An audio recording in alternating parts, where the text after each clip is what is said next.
Good morning, students. Today we will start a new chapter, lesson 10, Force and Pressure.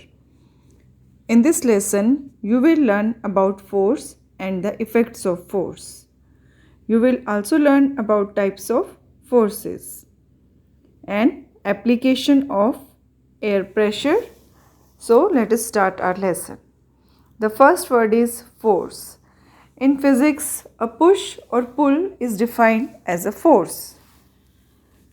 A force applied on an object can result one of the following things. First, with the help of force, we can move an object lying at rest. We can stop a moving object. We can change the speed of an object. We can change the direction of an object, and we can change the shape of an object. In our daily life, we see many examples of it. For an example, while catching a ball thrown by your friend, you apply a push and the ball stops. Similarly, when you apply a push to an almirah kept in a room to make it face a different direction in a changed setting of a room. Your mother rolls down a ball of kneaded flour into a chapati by applying a push.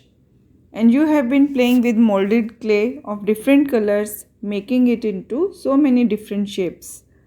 Similarly, laborers breaking down bricks into smaller pieces by hitting them with a hammer. So we can say a force can cause one or more effects to the object when it is applied to. Force is actually a mutual interaction of two objects. As you can see in the picture, children are pulling the dog while the dog is pulling the children. Also, the boy pushes the boat during stepping out, and as a result, the boat pushes the boy out.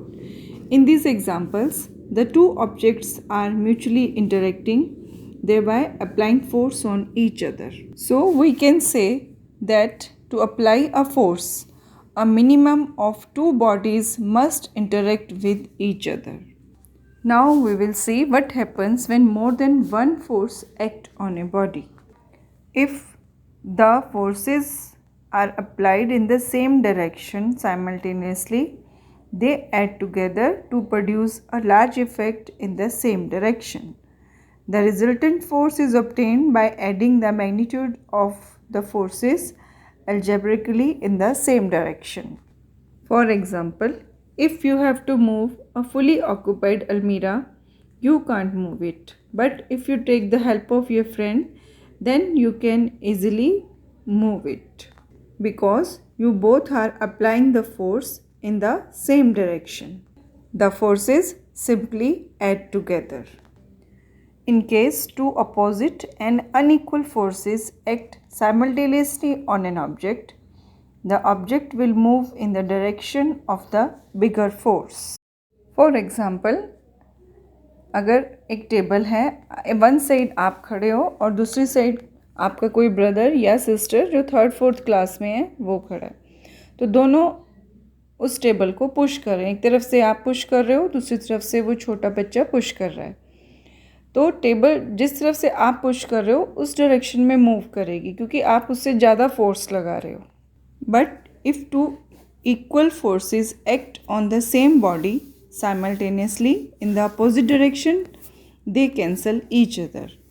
For example, a paper clutcher keeps the paper fixed in its position by applying equal and opposite forces simultaneously. Now we will read types of forces. All the forces can be broadly divided into contact and non-contact forces. Contact forces. While applying a force on an object, if the object is in direct or indirect contact with the source of the force is known as contact force. For example, we hold a glass of water using our hands. A ball may be thrown by hands or kicked by a foot. So on. Examples of contact forces are muscular force, friction. We use our muscular force to perform an action. Elephants are made to drag heavy loads tied to them through strings. Animals are used in horse carts and bullock carts. So, muscular force applied in any manner and situation is an example of contact force. Next is friction. Friction is a force that comes into play whenever a body tries to move over the surface of another. For example, you pedal a cycle to make it move, but when you stop pedaling, the cycle stops after moving a small distance. This is due to friction. It is due to friction we can move, we can write on a board, we can write on a copy. So many things. It is all due to friction. It is the utmost important natural forces existing on the earth. Next is non-contact forces. The forces around us which act on objects even without touching them, that they are called non-contact forces. We will discuss three types of non-contact forces: magnetic force, gravitational force and electrostatic force. Magnetic force. Students, you have seen a magnet. Magnet के case में आपने देखा होगा कि कोई लोहे की चीज़ होती है, अगर वो मैग्नेट से थोड़ी सी दूरी पर रखी हो तो वो मैग्नेट की तरफ अट्रैक्ट हो जाती है.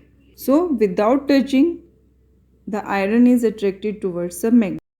Similarly you have seen same poles repel each other and opposite poles, north pole, south pole, they attract each other. So magnetic force is a non-contact force. Gravitational force. Gravitation is a natural force of attraction between any two bodies of any mass in this universe. This force is negligibly small for objects or ordinary masses and hence show no visible effect. The force with which the earth attracts other objects towards it, it is known as gravitational force of earth or simply the gravity. अर्थ की gravitational force her चीज़ को अपनी ओर खींचती है. जब हम ball ऊपर फेंकते हैं, when a ball is thrown upward, it falls back vertically downwards after reaching a maximum height. The basic necessities of the origin of life are the air, the water and the heat and light energies from the sun. The life on the earth is receiving these basic necessities due to the gravity of earth. Thus we can say that gravitation of the earth is the mother of life on the earth. Next is electrostatic force. The force of attraction or repulsion caused due to charged objects or particles is called electrostatic force. Let us read an example for that. If you stand near the screen of a working television, जब television चल रहा होता है, with synthetic clothes on you, the clothing will be heavily attracted by the television screen. This is because a television screen while it's working is heavily negatively charged. The heavy negative charge of the screen attracts the neutral clothes.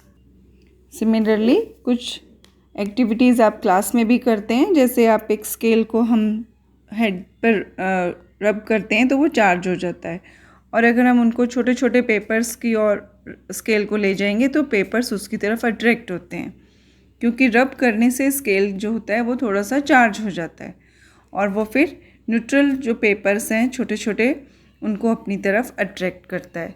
That is also due to electrostatic force. Friends, that's all in the first part of this lesson. Thank you. Have a nice day.